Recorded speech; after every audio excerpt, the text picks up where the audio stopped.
It's the International Soccer Preview. We are Soccer Files Canada. Welcome to Series 32, looking at the groups and teams of the 2026 FIFA World Cup. This episode is looking at Group A, Mexico, South Korea, South Africa, and the Czech Republic. Here we go! It's the International Soccer Preview by Soccer Files Canada, Series 32. I'm Kevin. And I'm Connor. And today we're looking at Group A for the 2026 World Cup tournament. This group is made up of Mexico, South Korea, South Africa, and the Czech Republic. Yeah, we've divided this mediacast into three sections. Let's take a look at those. Sure. So in part one, we'll introduce the teams in the group, giving the location and population of each, kind of some demographic information.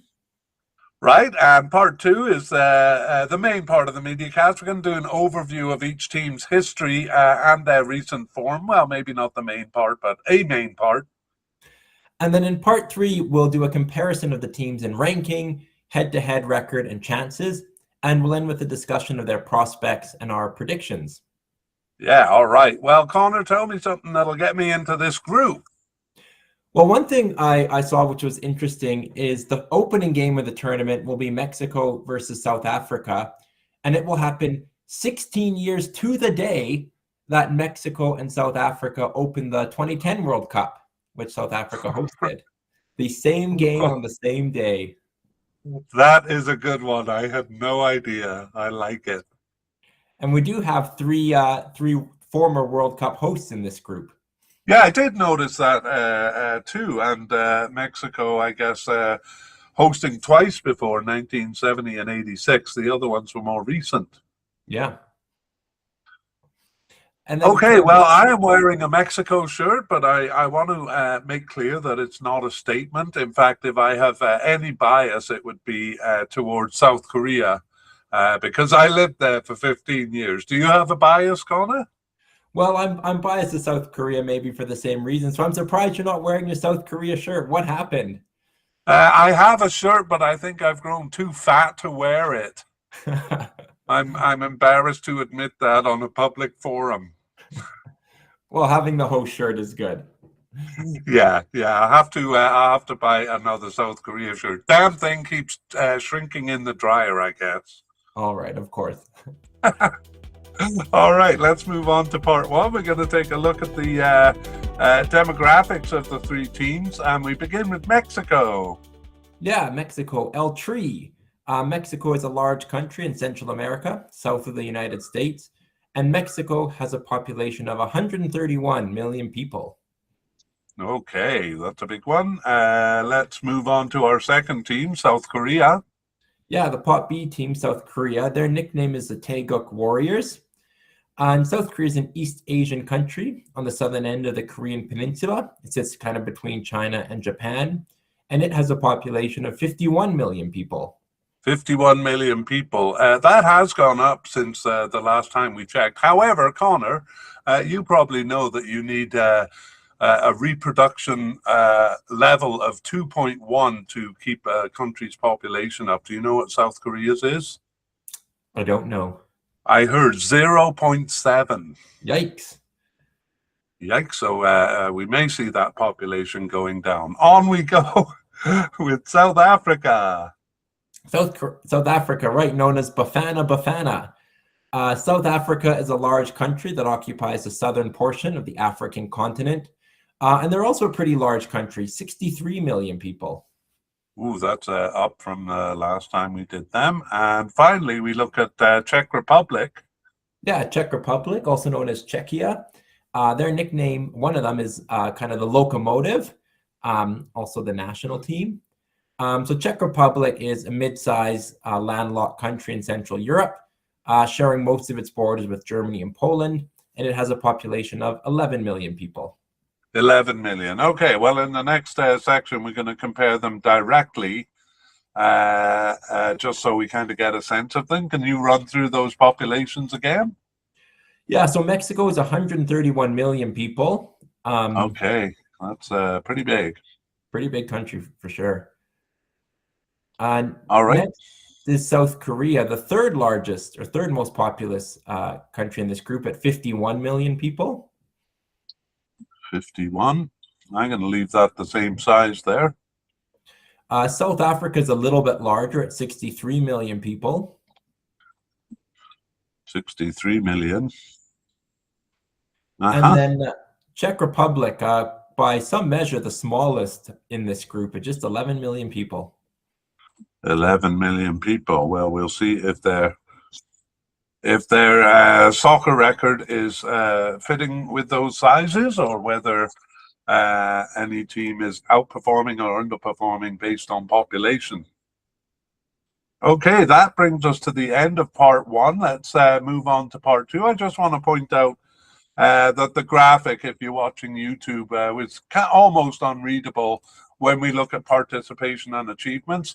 What I would like you to notice is just kind of the red and the blue and the green being kind of a successful campaign and the red being an unsuccessful one. So do you want to take us through Mexico just in a broad overview there? Yeah, so Mexico is a senior team. They've participated in every World Cup since 1930, except for 1938 when they withdrew, and in 1990 when they were disqualified. But they participated from the beginning of their regional cup, though didn't enter in 1985 and were banned in 1989. All right, so both of those bans around the same time, around 1990. Okay, well, reaching the World Cup is not a great achievement for L3, apart from their withdrawal in 1938 and that disqualification in 1990. They failed to do so only 3 times. That was in the second cup in 1934, and then in 1974 and 1982. Their best finish in the cup is the quarterfinals, both times that they hosted, 1970 and 1986. But this has proved a ceiling for them, even though they've passed the group stage almost every time since 1994. In regional competitions, they're kind of kings of their region. They've won about half of the tournaments, including 3 of their last 4. All right, let's move on to World Cup history. So now we can zoom in on the graphic a little more. Right, so Mexico regularly qualifies for the World Cup. As mentioned above, they were disqualified in 1990, the reason being that they fielded overage players for a youth tournament, actually forging some birth certificates of certain players. In the early years, they were invariably knocked out at the group stage. Until 1986, they passed the group stage only twice, and those were in the 2 editions they hosted in 1970 and 1986. But in between those competitions, they had their worst spell, failing to qualify twice and getting knocked out at the group stage in 1978. After being disqualified in 1990, they both reached and have been stopped at the round of 16 in 1994 and pretty much every cup thereafter. This amazing consistency lasting through 7 World Cups was finally broken in 2022. Right, and in 2022, they kind of only narrowly lost out in the last minute there. Yeah. We'll take a look at that one. Let's move on to the Regional Cup. The used to be called the CONCACAF Championship, now called the Gold Cup. Yeah, so Mexico has always been a power in their regional cup from the very start in 1963, and they've won the title 13 out of 28 times they've entered. Though always near the top, they did not win the region as much as would be expected in the early years, having done so only 3 and 11 times until 1991. Costa Rica also had 3 regional titles in that period, but was not really a rival, having never reached the World Cup. There was really no main rival until 1990 when the United States became a force, winning the first Gold Cup in 1991, and that was the year the title was changed from the CONCACAF Championship. But Mexico and the United States have ruled the region since, winning every Gold Cup between them except for 2000 when, do you remember who won? Geez, I'm having trouble. I know there's another one. Would it be Canada? Of course, when Canada took the prize. In the 1990s, Mexico dominated with 3 straight titles from 1993 to 1998. They won only one of the 5 cups after that, a relatively weak period where they only reached the quarterfinals in 3 of the 5 editions. But from 2009, they've won 6 of the 9 gold cups. So they remain the top team in the region, and their fans really expect nothing less. Yeah, do you agree with me calling them kings of the region, or do you think that's a little extreme? No, I think it's good. I think for their long, them and the United States have been the regional powers recently, but Mexico has longevity and recent dominance, as we've seen, winning 3 of the last 4 and 4 of the last 6. Right, yeah. All right, well, we didn't want to offend Americans there, but I agree with you overall.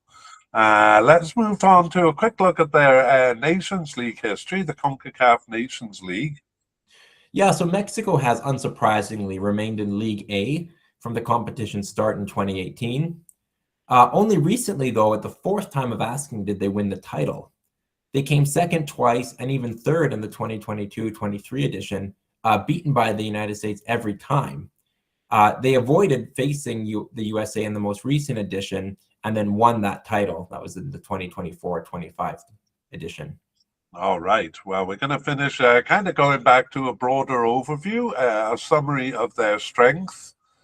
And Mexico is the top team in the region, especially in recent times. But the region is relatively weak on the whole, and they are a second-tier team at the world level. Quarterfinal finishes in 2 World Cups were aided by hosting, and having been a team knocked out in the first round of World Cups before 1970, they are now a team that reliably reaches the round of 16, even if that does kind of prove their ceiling. Their second-tier ranking on the world stage is borne out by their results in more international competitions like the Confederations Cup and their many Copa America appearances. They won the 1999 Confederation Cup, but again, that was as a host. But otherwise finished 4th at best, while their Copa America forays average out to quarterfinal finishes. We're going to take a look at their most recent Copa America. So by these measures, Mexico had a peak in the 1990s with second place finishes in both of those tournaments, as well as 3 gold cups in a row in their CONCACAF region.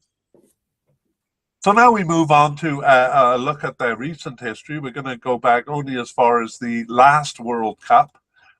So let's see how they did there. Yeah, so they were one of 5 teams that got a bye, a bit questionably, into the final round of qualification, which was an 8-team group stage. They were bested by Canada. Yay! Yeah, and finished second behind them, second of 8, that is, in the final round of qualifying.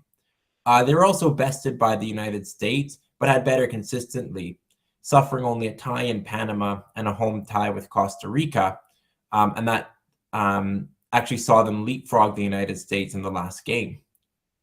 At the tournament, Mexico opened with a draw against Poland. They then lost to Argentina, but beat Saudi Arabia to finish tied with Poland on points. They would have advanced on the fair play criterion had they not given up a late goal to Saudi Arabia, which put them behind on goal difference and saw them finishing 3rd in the group stage. So they beat Saudi Arabia 2-1, but that consolation for Saudi Arabia was costly for the Mexican team. Yeah, you said they would have won on fair play. I'm just kind of looking into that here. Yeah, they were tied on all counts going into Game 3, and Poland had fewer yellow cards. So they would have advanced on fair play, but that late goal that Saudi Arabia scored, preventing them from their usual round of 16 finish there. Yeah, the narrowest of margins. Both Mexico and Poland had a win, a draw, and a loss. 2 goals scored and 2 goals against, up until that late Saudi Arabia goal. Right. So couldn't have come much closer there. Let's go to the most recent Gold Cup in 2025 there. All right, so in the Gold Cup, Mexico qualified through the Nations League. They just had to play what was essentially a Nations League quarterfinal. They lost 2-0 away to Honduras in the first leg, but then recovered to win 4-0 in the second leg, thus qualifying for the Gold Cup. Once there in the group stage, they beat a couple weaker teams, Dominican Republic and Suriname, before tying Costa Rica, though they finished first in the group stage on goal difference. They then beat guest team Saudi Arabia, then Honduras, and then they met the United States in the final, really a United States B team, but Mexico were victorious 2-1 to win their 10th Gold Cup title. Right, so often Mexico and USA in the final there, and third win out of 4 for them. Now we're going to take actually a look at the 2024 Copa America. This actually gives us an opportunity of to compare Mexico with teams outside of the CONCACAF region. Yeah, so this Copa America took place in 2024, so actually before the Gold Cup. Again, there was qualification through a Nations League quarterfinal. Again, it was Honduras, and Mexico lost 2-0 in Honduras again, but recovered to win 2-0 at home.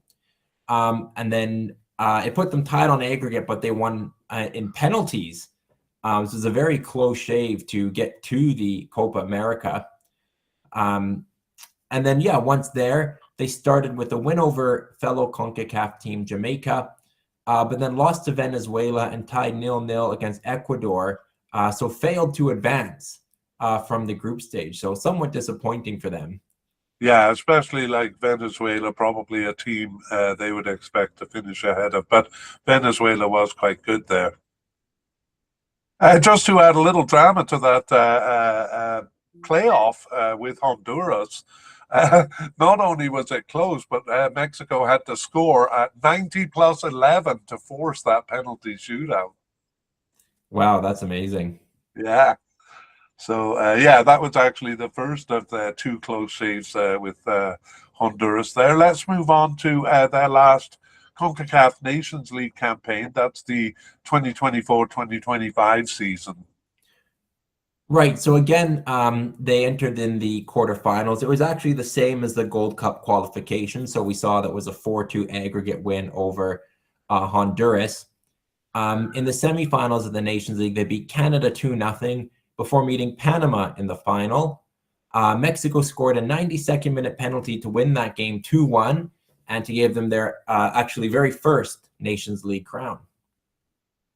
There we go. So Panama knocking out the USA there, and they didn't have to face them. The last thing we're going to look at, and we're not going to do this for many teams, but they don't have any World Cup 2026 qualifying campaign. We want to look at friendlies because basically that was a substitute.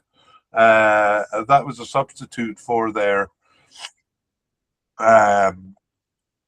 qualifying campaign. So we're going to take a look. They played quite a few friendlies since that 2025 World Cup. Do you want to take us through that, Connor? Yeah, well, I'll note that in September 2025, they played South Korea and tied that game 2-2.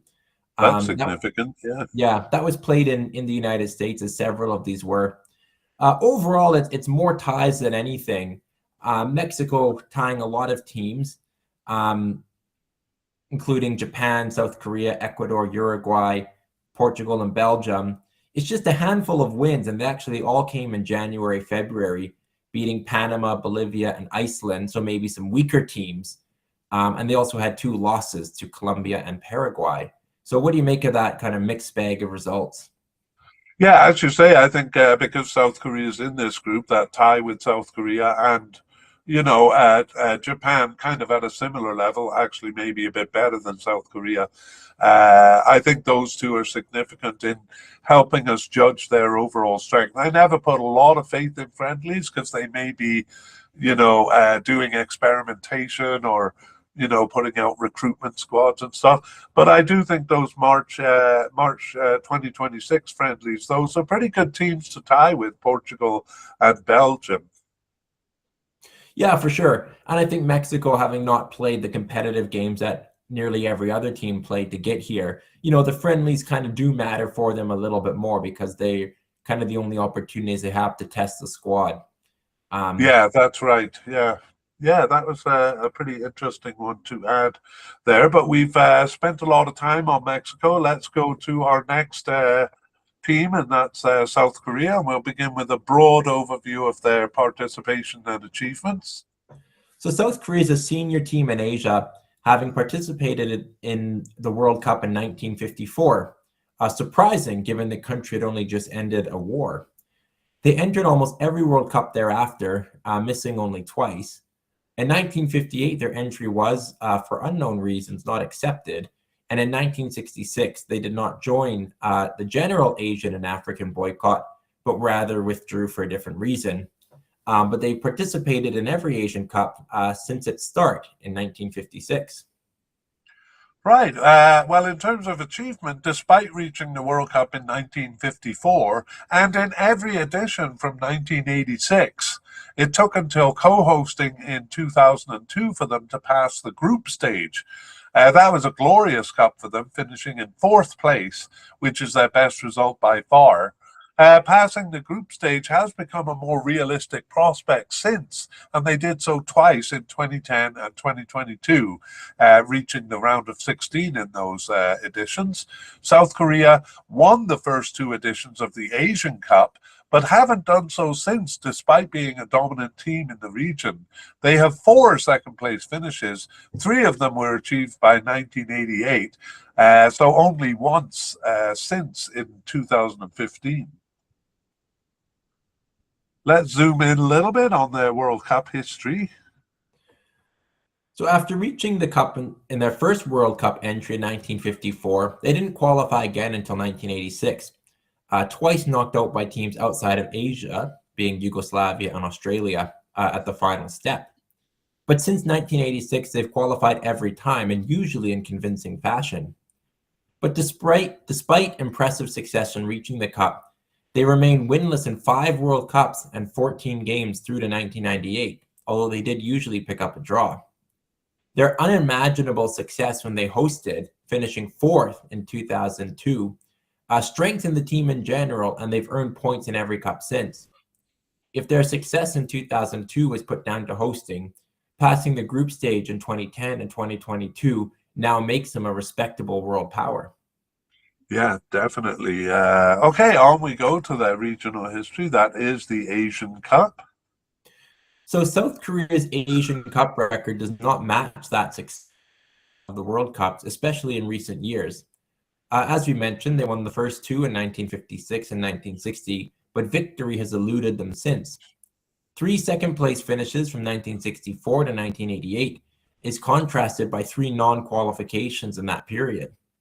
They placed 3rd in 2007 and 2011, and eked that much closer with their 4th second-place finish in 2015. But they're long overdue for a win if they are to justify being seen as an Asian powerhouse. Yeah, they won't be happy that Japan has had more success in recent years. Let's finish with a summary of their strengths. So we'll kind of go back to a broad view of South Korea here. In terms of strength, South Korea is a top-tier team in the Asian region, vying to be the strongest. They have a solid argument in their World Cup record, having reached the Cup every time since 1986, and with the best finish of any Asian team when they hosted and finished 4th in 2002. At the global level, they're a second-tier team in recent years, regularly qualifying in an increasingly competitive region and passing the group stage in 3 of the last 6 World Cups. Their Asian Cup record, however, drags this down. While still a top-tier team in the region, they cannot make the claims to be the strongest. It is their great rival Japan who dominates. That's right. All right, well, let's take a look at their recent history, again, beginning with the World Cup in 2022. Yeah, we'll go through qualification. So they entered in round 2, which was a group stage. They were very consistent performers. They tied second place Lebanon and North Korea away, but the latter result was actually chalked off when North Korea withdrew, balking at the idea of playing the COVID-interrupted qualification in a tournament in South Korea. But Turkmenistan and Sri Lanka, they beat twice to finish first in that round.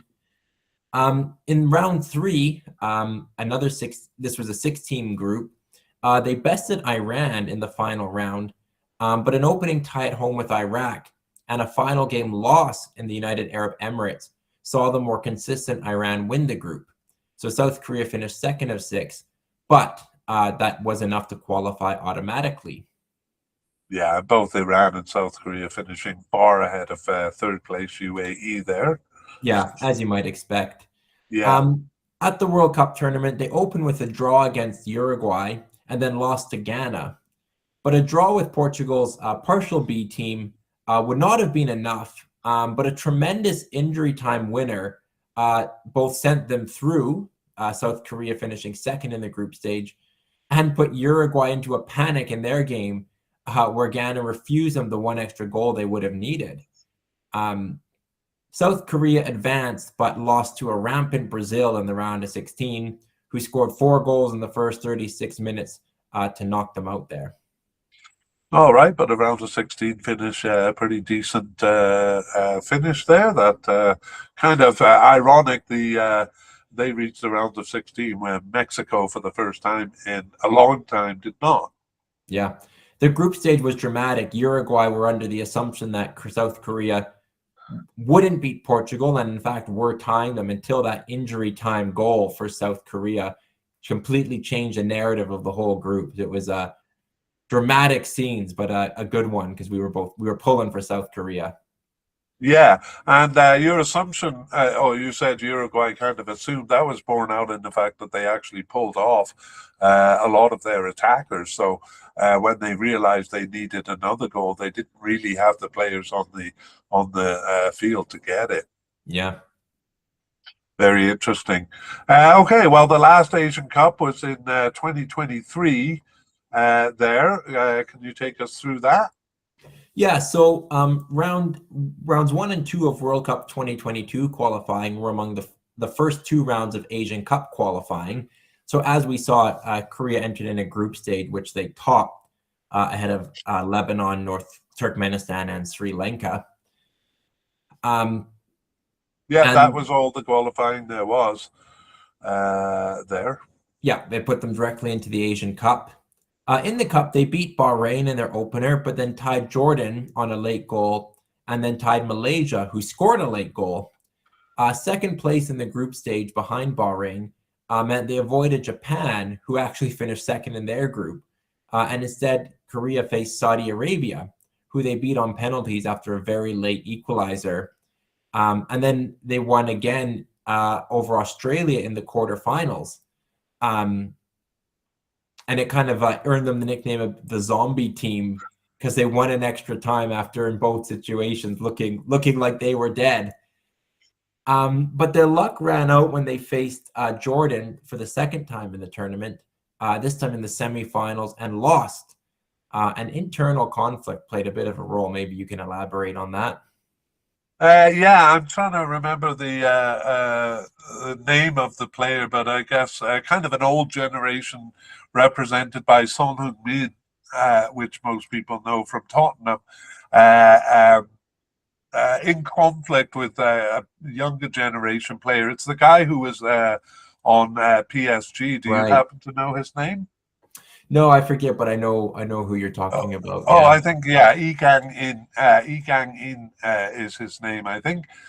Sorry, I should have had that information available. But yes, and then Jurgen Klinsmann was the manager, who really wasn't a good fit for South Korea there. So kind of not looking good. Their manager now, by the way, Connor, is Hong Myung-bo. He was the guy who scored the penalty against Spain in the 2002 World Cup, his second stint as manager with them. Wow. Yeah, for South Korea, you look at that Asian Cup, we mentioned they're long overdue for a title. They escaped by Saudi Arabia and Australia. So then to meet Jordan in the semifinal, ostensibly a weaker team, they really would have seen that as a great opportunity. So a real chance blown there, you feel, for South Korea. Absolutely. However, as you said, the Koreans are so funny, the zombie team, but that's true. They really scraped through to get to Jordan. But, once they were there in the semi-final with Jordan, the potential for a title win, long overdue, was really shining. But I guess the team dynamics caught up with them. Yeah. Yeah, and just so there's no confusion, that Asian Cup, although it's titled the 2023 Asian Cup, it did take place in January of 2024.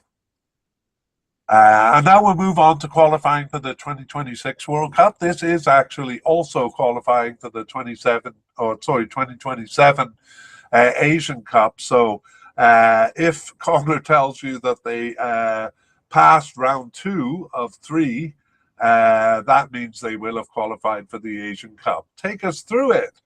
Yeah, so there's a very similar process, if a little bit complicated, to what we described for the previous World Cup. South Korea again got a bye in the first round. Then there was a group stage.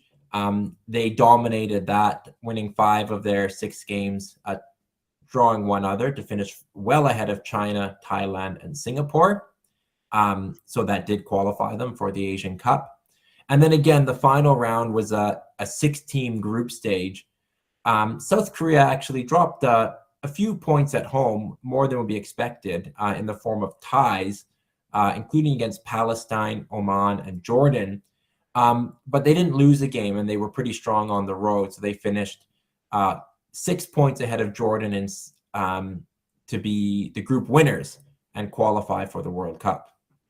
Right. So I suppose that win over Jordan and besting them in the competition is a bit of satisfaction after the Asian Cup loss to them. Yeah. Yeah, and you look at that group, Jordan, Iraq, Oman, Palestine, Kuwait, you probably have to say only one real top-tier Asian team, being South Korea, though Jordan, of course, doing well to get to the final of the previous Asian Cup. Yeah, you're right. They're really kind of avoiding the top-tier teams there. On the graphic, I think I have a mistake. It says round 2 of 2, but it should read round 2 of 3. So Iraq went on to a series of playoff rounds and managed to qualify also there. And that brings us to the end of South Korea. So we'll see them next in the Cup. And we move on to our third team, South Africa. And let's begin with a broad overview there.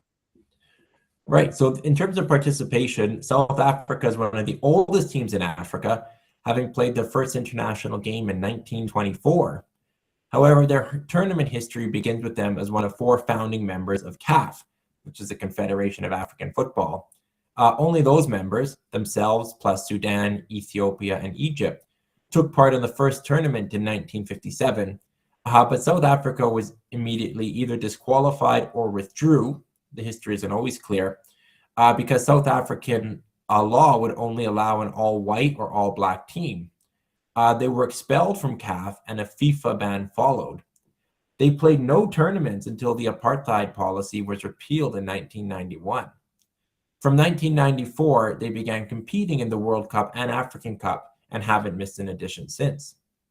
Right. Well, in terms of achievement, South Africa came out of their apartheid ban a top-tier team in Africa. They won the 1996 African Cup, which they hosted, and they finished second in 1998 and third in 2000.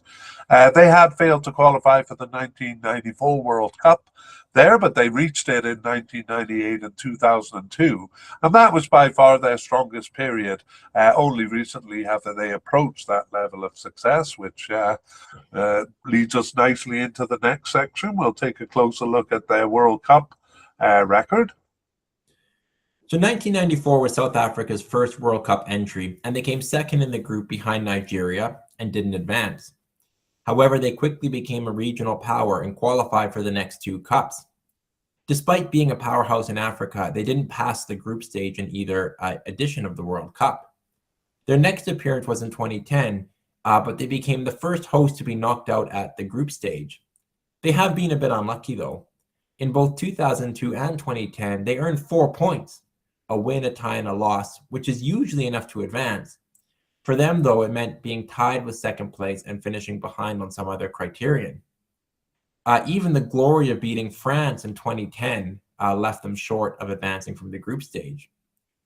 After that, and really in their qualification runs from 2006, they drifted ever further from the Cup, In 2022, though, they finished tied for first with Ghana, tied even on goal difference, but coming second on goals scored. So they missed out on the World Cup playoff. 2026 introduced a single qualifying round format, and they finished first, ahead of Nigeria, to take the automatic qualifying spot for the newly expanded cup. Right, we'll look a bit more closely at that campaign in the recent section, but let's move on to their regional cup, the African Cup of Nations. Right, so the African Cup more clearly shows a pattern of decline after South Africa returned from their ban. As in World Cup play, their first tournament was a failure to qualify. This campaign was very poor. They even tied Mauritius at home. But then suddenly they became a titan. Hosting the 1996 tournament certainly helped them win the title, but second and third place finishes over the following two campaigns shows that it was not the only factor. It should be noted that there had been disgruntlement with them being given hosting rights in 1996. Quite a few teams withdrew from qualification, and defending champions Nigeria from the cup itself. But after those three good finishes, South Africa passed the group stage in 2002, but were knocked out at the group stage in the following three tournaments. That was followed by failing to even qualify in 2010 and 2012. The latter was partly due to a shocking miscalculation going into the final game, where they thought a tie with Sierra Leone was good enough to win the group. They did tie, but were shocked to learn that Niger had finished ahead of them. They hosted and reached the quarterfinals in 2013, but fortunes were up and down over the next few campaigns, failing to qualify twice, but also passing the group stage twice. After not qualifying in 2021, finishing third in the qualifying group behind Sudan, they surprised with a third place finish in 2023, their best result since the year 2000. Wow, really up and down fortunes there, hey? Definitely, yeah, from not qualifying to making it to the knockout stages. Yeah. Okay, let's finish with an overall summary of their strengths, perhaps a bit difficult given the ups and downs we've seen there. After a brief period of great power following their return from a long ban, South Africa looked to become an African power. Three top four finishes in African Cup play and two qualifications for the World Cup seemed to deliver on that promise. From 2002, though, they went into steady decline. With the exceptions of the 2010 World Cup, which they reached by hosting, and also the 2013 African Cup, which they also hosted, they offered brief returns to success, but they were not sustained. Perhaps worse is the shame of finishing behind third or even fourth tier teams like Niger in 2012, Ethiopia in 2014, Mauritania in 2017, and Sudan in 2021, or finishing bottom of the table in the 2018 World Cup qualification there. But recent years have seen an improvement, starting with the quarterfinal finish in the 2019 African Cup and the glory there of knocking out host Egypt in the round of 16. Also third place in 2023 and a return to the World Cup in 2026. That was their first earned qualification for the World Cup since 2002. Those things do offer some hope, but South Africa remains a second-tier African team. Yeah, do you agree with that? Yeah, sorry, Connor. No, I do agree. It feels like South Africa's finally coming out of a long slump. And you think in African terms, they've got a big population. They relatively wealthy too. So it's kind of a surprise that they've been such a non-factor for kind of 2 decades almost. But it would be good to see them kind of coming back on the rise, which will. They're showing signs of that, but we'll see if it continues. Yeah, I mean, they also have a very good league, which you would think would be a big help to them, but it hasn't proven to be. Okay, well, we're not finished with South Africa. We're going to go to recent history and take a look at their recent campaigns, beginning with the 2022 World Cup. Yeah, so South Africa had a much better performance than in previous campaigns. They won all their home games and in Ethiopia on the road. They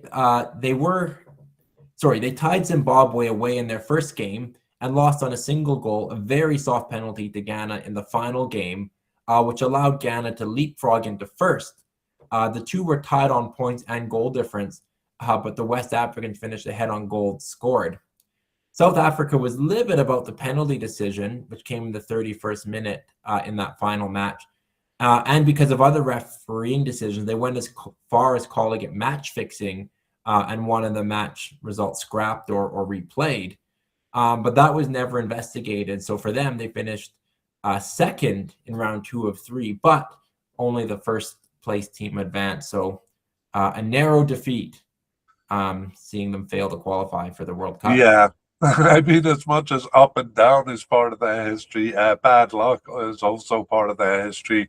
I remember with you looking at that soft penalty decision against Ghana. Did you think their claims of match fixing were justified there?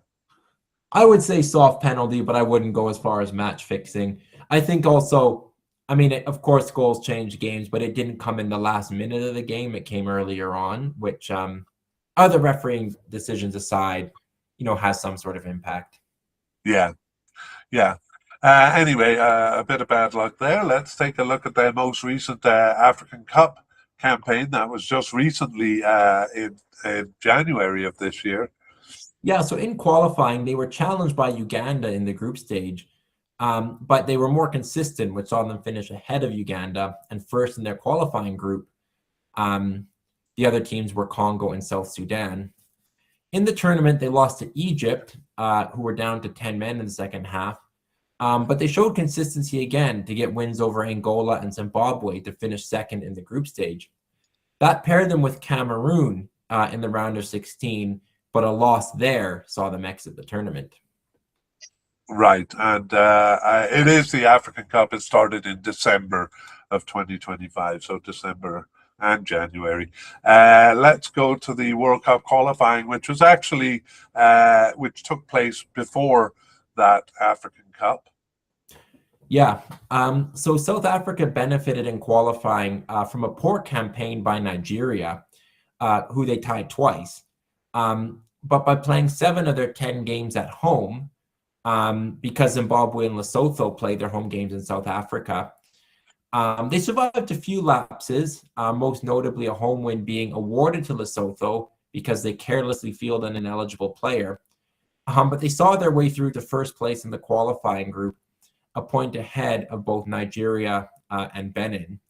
And I have to say, with Rwanda and Lesotho looking competitive at times too, this was the most fascinating qualifying group to follow.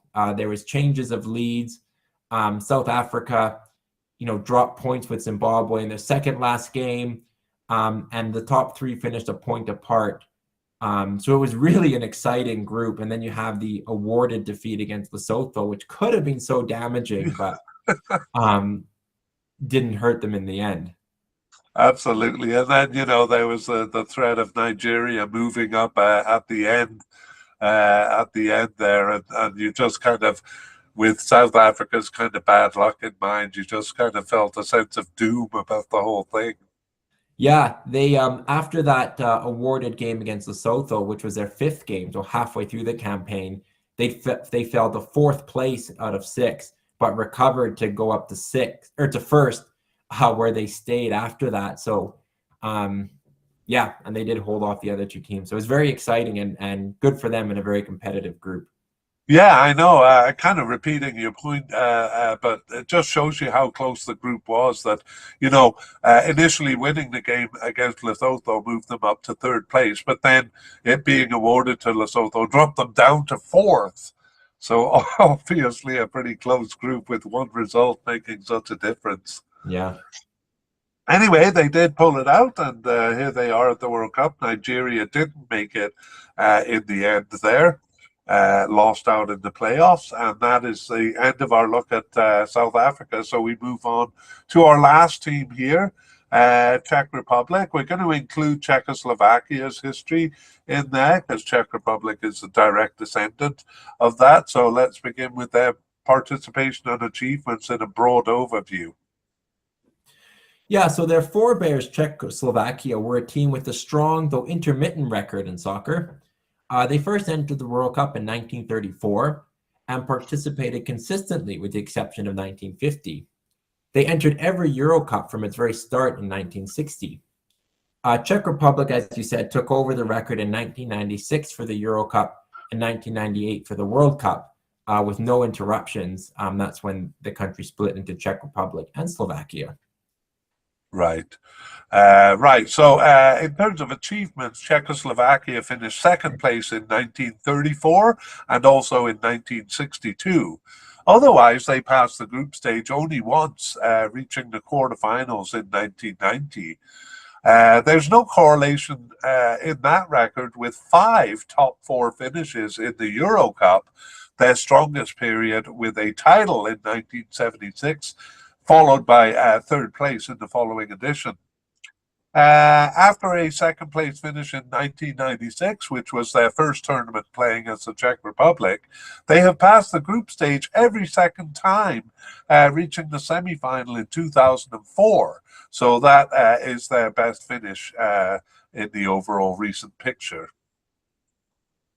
So here we go, back to World Cup history. We'll go back to Czechoslovakia and some pretty good stories here, Connor. Right. Czechoslovakia did not enter the first World Cup in 1930, but took second place in 1934 and reached the quarterfinals in 1938, both campaigns filled with drama. The 1934 campaign saw them lose in the final with host Italy, their dictator Benito Mussolini having summoned the Swedish referee to a meeting before the match, and then ignoring several fouls during the game. 1938 featured a brutal semifinal game with Brazil, known as a Battle of Bordeaux.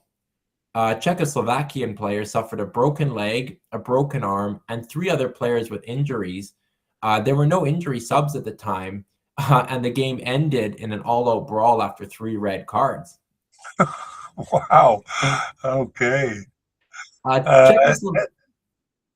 Sorry, Connor. Go ahead. So Czechoslovakia missed the first cup after the war, but qualified half the time from 1954 to 1994. They took second in 1962 and reached the quarterfinal in 1990, but qualified for only 2 of the 6 cups in between, falling at the group stage in both. Czech Republic have been poor, reaching their only cup in 2006 with a strong squad and great promise, but failing at the group stage. It is seriously misaligned with their more successful Euro Cup record. All right, and we're going to move on to that Euro Cup record. And go ahead. So reaching that first Euro Cup in 1960 is more of an achievement than the third place finish they achieved there, and that's because only 4 teams were involved in the finals. It remained that way until 1980, making the cup hard to reach, and Czechoslovakia failed to do so over the next 3 campaigns after 1960. However, they won the last 4-team version in 1976 for their best result. They finished third in the 8-team edition in 1980, but didn't qualify after that.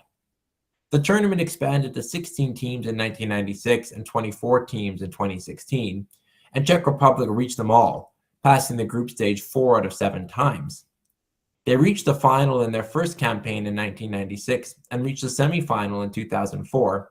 But every second cup, they're knocked out at the group stage.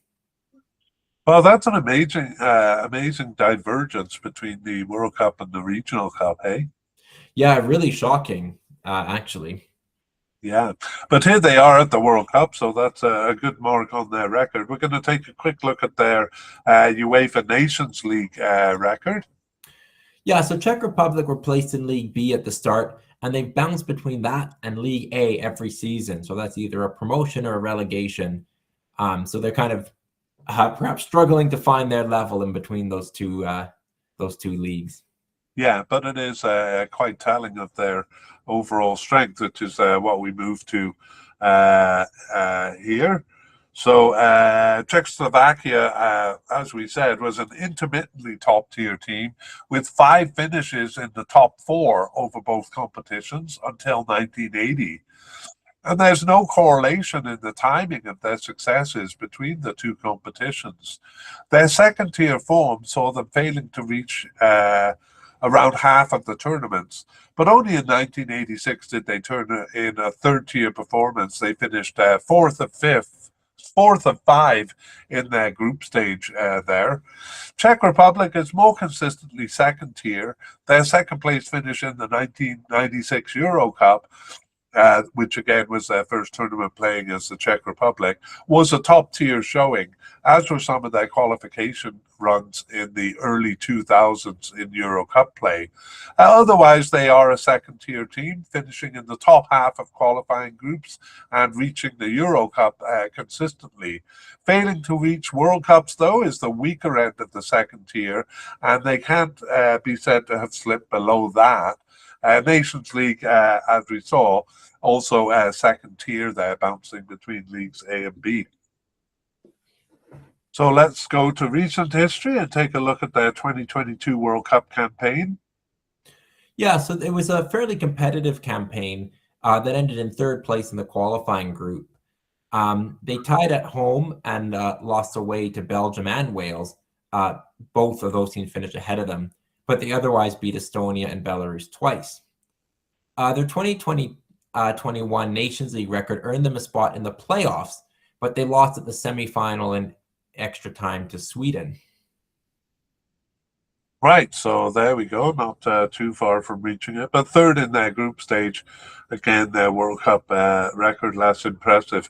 Let's look at their 2024 Euro Cup campaign. So Czech Republic was bested by a third seed but top finisher Albania, but they in turn bested top seed but third place finisher Poland to finish second in the qualifying group and advanced automatically to the tournament.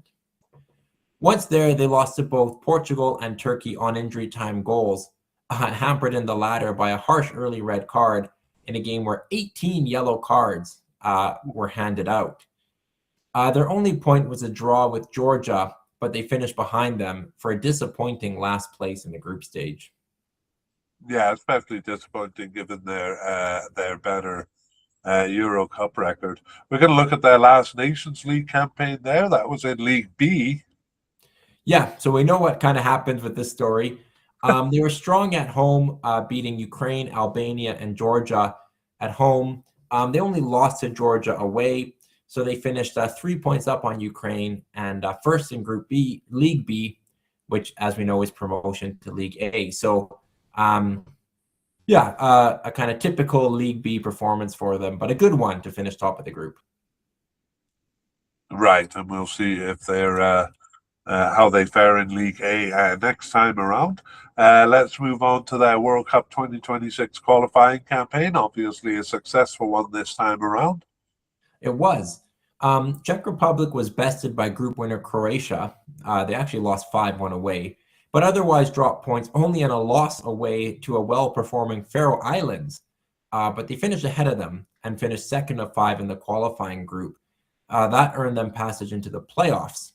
Montenegro and Gibraltar were the other teams they faced. They were the only team to play both playoff games at home in their kind of group of 4. A late equalizer saw them come back from 2 goals down against Ireland to win on penalties in the semifinal match. And they also won on penalties against Denmark, taking the lead once in regular time and once in extra time, but surviving to qualify for the World Cup. Yeah, that Ireland match we watched. My parents are from Ireland, so we consider ourselves Irish, and ow, that hurt. Yeah, Ireland had an early 2-goal lead, but Czech Republic fought back. First, actually, with a very silly penalty, silly from an Irish point of view. Right, and then a late goal, wasn't it? Yeah, 88th minute. But yeah, holding their nerve in 2 penalty shootouts proved the difference for them. So that's why they're here. Yeah. Yeah, they deserve to be there, beating Ireland and Denmark there. They actually, I don't know if you know, fired their coach after the humiliating loss in Faroe Islands. Oh, wow. Yeah, I've seen a lot of coaches lose their jobs. Actually, Faroe Islands had a pretty respectable campaign, but I remember a few years ago, Hungary lost to Andorra and couldn't bear the shame, fired their manager. Yeah. So yes, in the player media cast, we'll talk about that because that's a fairly late change. I believe that was in November. Uh, so a late change to Czech Republic going into this tournament. We go to part three now with a kind of a look at the teams in comparison to each other, and that begins with a look at the pots and rankings. Yeah, so the three hosts were placed in pot one, and then all the other teams were ranked kind of top to bottom and put into 4 pots of 12. The exception is that pot 4 included the playoff teams as well, which is relevant in the case of Czech Republic. So Mexico's the pot 1 team. They're the hosts, but in terms of overall rankings, they would be the second weakest pot 1 team, just ahead of Canada with a ranking of 15th in the world. South Korea then are the pot 2 team. They rank 9th out of 12 there. So again, you're the bottom half of the pot. And then South Korea are the lowest, or South Africa, sorry, are the lowest pot 3 team in terms of ranking. And then Czech Republic, of course, come in as a playoff team. So when you look at that, you might say from pot orders, this could be one of the weaker groups, considering the teams tended to come from the bottom of their pots. Well, I agree. I first of all think Mexico is a bit overrated at 15, but even if we accept that, that would put them kind of mid place in pot 2. So basically, we got 2 pot 2 teams, and then the lowest team in pot 3. However, Czech Republic is probably one of the highest ranked teams from pot 4. But I agree with you. Pretty weak group overall. Yeah, weak, but also maybe even, which we can talk about as well.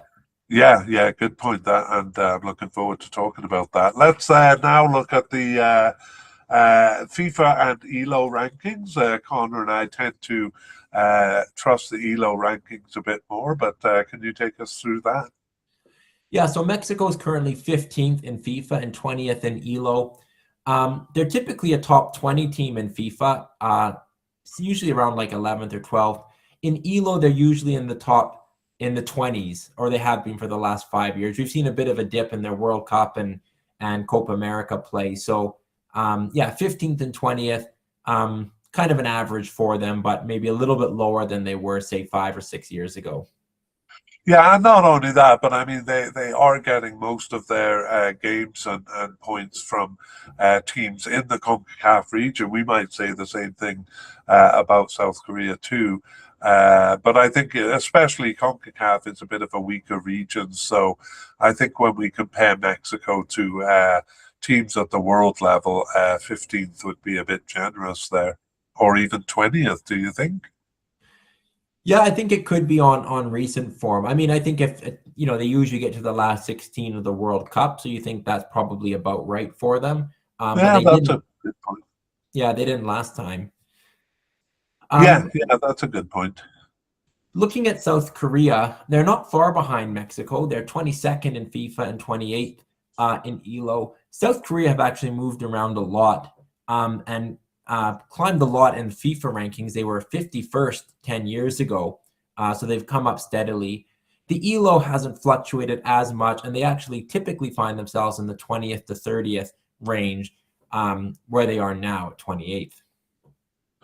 Yeah, the discrepancy there is that they've remained pretty consistent in ELO, but as you say, moved up over the last 10 years. I don't really see a reason for a 30-point rise over that time, do you? Not really. Not for a team that consistently qualifies for World Cups and does all right in the Asian Cup.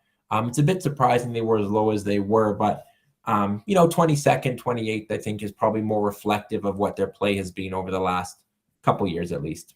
Yeah, and it does make for an interesting battle with Mexico, because in the rankings here, they're pretty close. We saw they tied in a recent friendly, so that's setting itself up nicely. South Africa, they're 61st in FIFA and 78th in ELO. And South Africa's kind of been in this position for a while. They haven't been above 60. I guess They were just above 60 in the kind of 2 years before this, but before that, 60 was kind of a ceiling for them, and kind of 70s being a ceiling for them in ELO mostly. So 61st and 78th, it does have them, again, as one of the weaker teams overall in the tournament, though they are a pot 3 team. Yeah, and we did note in our look at them that they were quite up and down in their performances and in their results. A bit of an improvement over the recent period, but I think I pretty much agree with this. Would you say it's closer to 61st or 78th, or do you have an opinion? I would probably say 61st, because they've done, just some of the teams they've played and beaten in African Cup and World Cup qualifying, like Nigeria. But yeah, I would say probably about right. Yeah. Okay, well, even though Czech Republic is from pot 4, they're quite a bit higher than South Africa. Yeah, they're ranked 44th in FIFA and 37th in ELO. They've actually dropped a bit in ELO in recent years when they were as high as top 20 5 years ago. But FIFA's been actually a little bit more consistent. They've jumped up from kind of like 48th to 32nd. So 44 is a pretty good long-term average. Yeah, and we have to average it because they almost seem a different team in World Cup play compared to Euro Cup play. Hopefully they can bring their Euro Cup form to this tournament. Next, we look at head-to-heads. Of course, these international teams tend not to play each other that much, but Mexico and South Korea have met surprisingly often. Yeah, 4 times, and all since 1998, and it's 2 wins apiece. So highlighting a bit of the parity that we've seen and discussed. Yeah, right. And their last meeting was in the 2018 World Cup group stage. Mexico won that one. Prior to that, it was the 2002 Gold Cup, which Korea was a guest in. So just the one recent meeting. Next, Mexico and Czech Republic, have they met? They've met once, but we have to go into the history books for this one. It was a win for Mexico, I'll note. Right, and that was a good World Cup for Czech Republic, ironically. Next, South Africa and South Korea. The prediction markets, what would be your bet as to whether they've met or not? I'll just mention that it was a 1962 World Cup where Mexico and Czech Republic met, just to make that clear. But in terms of South Korea and South Africa, I don't know if they've ever met. They both have long histories, so possible. Yeah, no, they haven't met, to make a long story short. Yeah, let's move on from there and look at the South Korea and the Czech Republic. Yeah, and they haven't met either. So that brings us on to South Africa versus Mexico. Yes, and they have met. They have twice, and it's a win and a tie for South Africa. Great, South Africa. Again, invited guests to the 2005 Gold Cup, and they won. There, the other one is the 2010 World Cup group stage, which was in South Africa, and they tied 1-1. So an even result there.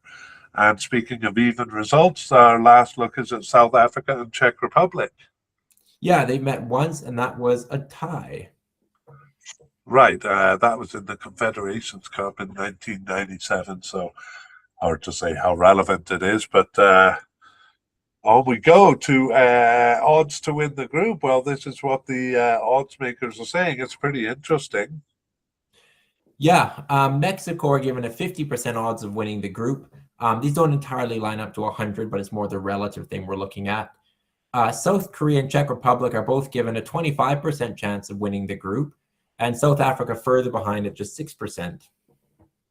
Yeah, so I guess they're really valuing Mexico's home advantage. Do you agree with that? I think with home advantage and the fact that they are the top ranked team in this group, I think that's probably a fair reflection. Yeah, I mean, we saw them come back against Honduras in two important Nations League quarterfinals, which were also qualifications for something else. They're really strong at the Azteca Stadium and actually kind of rely on it in situations like that. I'm also a bit surprised, though, that Czech Republic is slightly higher than South Africa. Than South Korea, you mean? Sorry, than South Korea, yeah. Yeah, What do you no, make they're of that? pretty even. Well, maybe we'll get to that in our discussion when we talk about this team. I do think what it does show is that this is an even group. So I think, yeah, we'll get to that shortly. Yeah. Okay. Well, I used AI this time, and AI told me that a more better predictive factor, which is what we've been using betting odds for. We're not encouraging betting, but we've just been trying to get a handle on some what their chances are. And AI has told me that actually team value is more accurate than betting odds in terms of predicting the winners. So do you want to take us through their team values? Yeah, so I'll just go in order. So Mexico is about 220 million. Czech Republic's 180, and South Korea is 165. So actually not a huge disparity, allowing for some margin of error. And then South Africa is only 25 million, so quite a bit behind the other three. Yeah, so that is actually in line with what we saw in the odds there. So those may be good places to start with our discussion. Both sets having Mexico ahead, and yet we've been saying kind of throughout that Mexico and South Korea seem quite even. So do you think the home advantage there is giving them such an edge? I think it probably does, and it may be fair. I mean, certainly there's an expectation on Mexico. We may be looking at things differently if they, this was a World Cup only played in the United States or played in Europe or Asia for that matter. I do think at the game level, Mexico and South Korea are fairly evenly matched, but over the course of 3 games, I probably would favor Mexico playing at home. Yeah, well, Mexico and South Korea did tie in a recent friendly. I believe that one was in South Korea. So yes, that would put them as even. I do think it'll be a good battle, though. You never know what'll happen on the day. Yeah, by some measures, Czech Republic and South Korea are pretty even. South Korea has a higher world ranking by about 20 places. Do you see South Korea and Czech Republic as even, or do you give one of those teams the edge? I find it really hard to kind of judge across confederations like that, and even things like their FIFA scores will be based mostly on teams that they're playing within their own regions. So generally, I've considered CONCACAF a bit weak as a confederation. Of course, Europe probably a stronger confederation. I'm a bit surprised, though, that the odds for Czech Republic are a bit higher than South Korea, even though they're quite a bit behind in the rankings. So I'm not really sure what to make of it. I really kind of see Mexico, South Korea, and Czech Republic as fairly even. And then I'm trying to decide for myself how big the home advantage is. For Mexico, home advantage has not been the advantage it was in the past. Yeah, I think Czech Republic was one of the strongest pot 4 teams. So maybe all 3 of them can consider themselves a bit unlucky. But I do think it does show that this is going to be a very even group. I think Czech Republic can be a bit up and down, as we've seen, but they can be good. They're capable of beating strong teams, and as a second-tier team in Europe, that's a team that can play and compete against some of the top teams. So it's a bit difficult to judge, as you've said. I do think South Korea has kind of matured into a team that is capable of passing World Cup group stages, as they did at the previous tournament, feeling like they deserve to be there and deserve to advance out of the group. And of course, they have kind of star power in Son Heung-min. But yeah, I do see it as pretty even overall. I do think South Korea are the slightly better team, but I think the margins are pretty narrow. Yeah, and on that note, I do think Mexico is fielding one of their weakest group of players in years. We don't really see many of their players uh, uh, playing in Europe or playing for top teams, which we have seen in the past. Do you have any thoughts on Mexico's squad there? Yeah, I mean, they have like Raul Jimenez would be a star, but you're right. They used to have players on much bigger teams, Manchester United, Real Madrid for a while, Barcelona, lots of players in Europe in the Dutch leagues and Italian leagues and on pretty good teams. So yeah, I would say you don't see that quite as much. And I do think that Mexico, yeah, have probably slipped from where they were, say, a decade ago, in terms of strength. I mean, Um, a decade ago, they were fielding pretty good teams for two tournaments in the same summer. yeah, You it's know, true. But with Mexico, they have a ton of players to draw on. I mean, they can field really so many teams. I think we don't always see Mexico at its best. Even in Gold Cups, it's hard for Mexico to get their very best together all the time. And they've been playing yeah. mostly friendly. So, I think for the World Cup, we will see the best of Mexico, which is kind of exciting. And yeah, they'll be hoping to go back into the well, I guess it's not a round of 16 anymore, round of 32. But advancing to the round of 16 would probably be their historical average. So I think they're good enough to do that. But I don't see this as a team, even at home, that's going to really break through and go further. Yeah, okay. Well, you've kind of led into our next topic. I agree with you. I mean, you did point out FIFA rankings have them as basically at or close to the top 16 teams in the world. So it would stand to reason then that they finish in the top 16 again. South Korea, given their ranking, top 16, how possible do you see that for them? I see them fitting more with their ranking of top 30, top 32. I think they'll get out of the group. I think they could challenge Mexico, but more likely um, will finish second and will probably have to fight off a challenge from Czech Republic and possibly, a South African team. If South Africa is kind of continuing their upswing and, we haven't seen them at a major tournament, if they have the potential to surprise, um, I think South Korea has to be kind of a little bit more focused on getting out in second, trying to get a favorable matchup, and then kind of going from there. Yeah, I gotta say, we've been kind of riding off South Africa. They probably are the weakest team in the group by quite a way, but it's quite possible that they could at least be a spoiler. And I don't see them ending this group with no points. How about you? No, I agree. I don't see them getting 0 points. And I think what's interesting in this group is I think it's, there's the top three, but I think South Africa are not so far behind, as we see maybe some of the other pot four teams, that they're not capable of something at a game level. And they could even advance, whether that's in third place or possibly second. Like, I think they could be capable of it. It would be a surprise, but I think there'll be a difficult game. I think they'll definitely get a point in at least one, maybe two games and have a say in the group.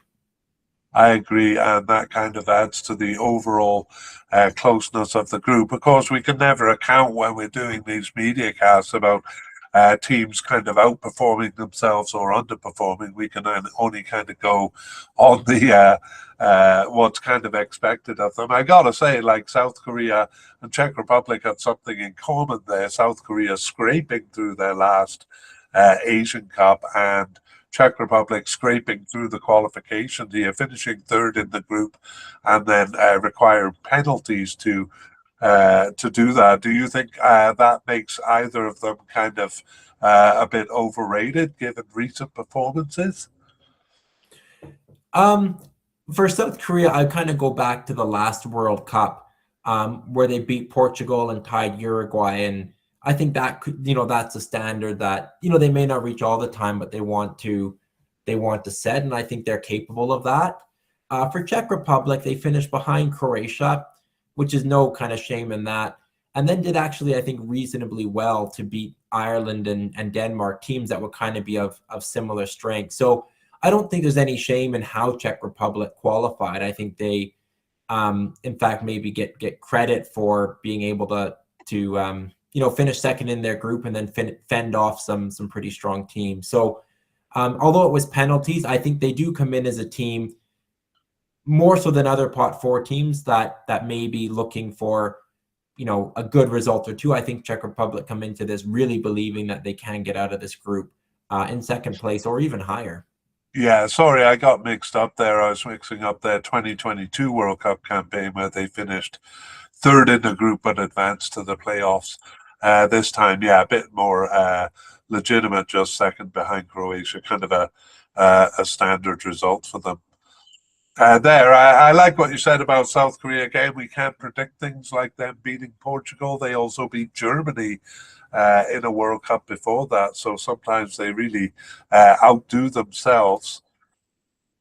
I think the only thing we can predict is that Mexico, I mean, even in games that they don't play in Mexico, because I think they will be playing some games in the USA if they pass the group stage. Is that right? Yeah, that's right. Yeah, but I mean, even in the USA, it's almost like a home game for them there because they get such a massive crowd. So I do think that actually will make a difference. So I've kind of come around to maybe not completely agreeing with the odds of them 50% chance of winning the group, but definitely with a higher chance than South Korea or Czech Republic. Yeah, I don't expect Mexico to win all 3 games, even at home. And we saw, like, in their friendly results, the tie was kind of their average, or at least most common result. Against some good teams, but I think they'll drop points for sure. So I think it's for all these teams, who are they gonna drop points against? Who are they gonna possibly drop points to? That's below them. But I think the gap between the first pot team, Mexico, and the weakest team by ranking, South Africa, is not so big that a tie in that game is inconceivable as it was 16 years ago. So I think that's what makes this group interesting, is that there's no kind of real clear winner in any of the 6 games that are going to be played. Well, I agree with you. I do see this team as, or this group as one where there are potentially a lot of ties. If that's the case, there may not be a third place team advancing from this group. Yeah, no, you're absolutely right. I think generally more even groups tend not to advance third place teams because the points are shared among everyone. You kind of are better off to have a real weak team that kind of everyone beats. That can get you through. Yes. So I think the second place, the battle for second place in particular, assuming Mexico finishes first, is going to be significant because the third place team might not go through. Yeah. And, I think tournaments usually try to set it up that the top teams play each other in the third round here, with Czech Republic kind of joining late and being a stronger pot 4 team than expected. It kind of wasn't set up that way. So we have Mexico playing Czech Republic and South Korea playing South Africa in the final game. I just honestly think it could be anything goes when we get to those games. Yeah, I think if it is the even group we predict, then there's going to be a lot at stake, as there was in South Korea's group last time when there was only 3 points separating first place Portugal from last place Ghana. South Korea could be part of a very close group again. So I think this is an interesting one to follow. Right. And actually Mexico and South Korea's group kind of came down to the final moments of the third game in both cases there. You're right. South Korea on the right end and Mexico on the wrong end. Yeah. I'm not sure whether we finished the discussion of how far these teams could go. I think we do seem to be agreed that Mexico and South Korea potential round of 16 teams. Do you see Mexico possibly getting beyond that? I mean, we'll have to see what version of Mexico shows up. If they, they can be very good, especially at home. And again, the USA games will be like a home game. So, I mean, South Korea ran all the way to the semifinals when they hosted. Mexico could certainly build momentum as this tournament goes on and go further. But really, I think the last 16 is probably where they're going to end up. And it's a really good tournament for them if they get to the final 8. Yeah, I agree. And, well, when they did host, they did reach the quarterfinal. It's a bit of a different story now. Those were their 2 best results, though, so you can't deny a bit of an edge in hosting. But I got to say, I grow weary of your humming and hawing, so I'm going to pin you down to a prediction here, Connor. All right, I'm going to say Mexico win the group. I do think South Korea will finish second, very close, maybe even on goal difference against Czech Republic in third, and South Africa last. But South Africa, I don't think they'll go home without a point. So I think all the games will be really meaningful here. Yes, it's almost exactly what I think. I got to say, I don't know if this is true for you. I'm putting South Korea in second, partly because of my bias towards them there. But otherwise, I agree with you fully. Mexico, South Korea, Czech Republic, South Africa. I'm going to add, though, that Czech Republic or the third place team does not advance from this group. And so that's it. And I agree with you that South Korea comes out with at least a point. Yeah. South Africa, you mean, with a point. And yeah. What did I say? What did I say? South Korea. I think I made that mistake a few times. Yeah. If South Africa does tie Czech Republic, that would obviously be damaging for them or whoever they'd get points off. We maybe didn't talk as much about them. They did well to top a group with Nigeria. But Nigeria kind of underperformed. And for South Africa, returning to qualifying for the World Cup for the first time in 24 years, I think being here is the bigger achievement. And hopefully at the game level for them, they go home with some moments to celebrate. Yeah. Yeah, well, you never know how teams, like some teams' fortunes are changed by their performances in cups. And so, you could see South Africa, doing really well. And that affects their history going forward. So we're never that confident in our predictions here. Anything can happen. But anything else to add there before we sign off, Connor? No, I think we've covered it well. All right. Well, that brings us to the end of our look at Group A. So we'll hope you join us for Group B. We're also doing mediacast for players for each of the teams there. So keep your eye out for that. And we'll see you next time, Connor. See you then. We would like to thank Michael Foster and Pixabay for the wonderful music in this mediacast. The title of the piece used is Look to the Sky, Tribal Dance Beats Native American.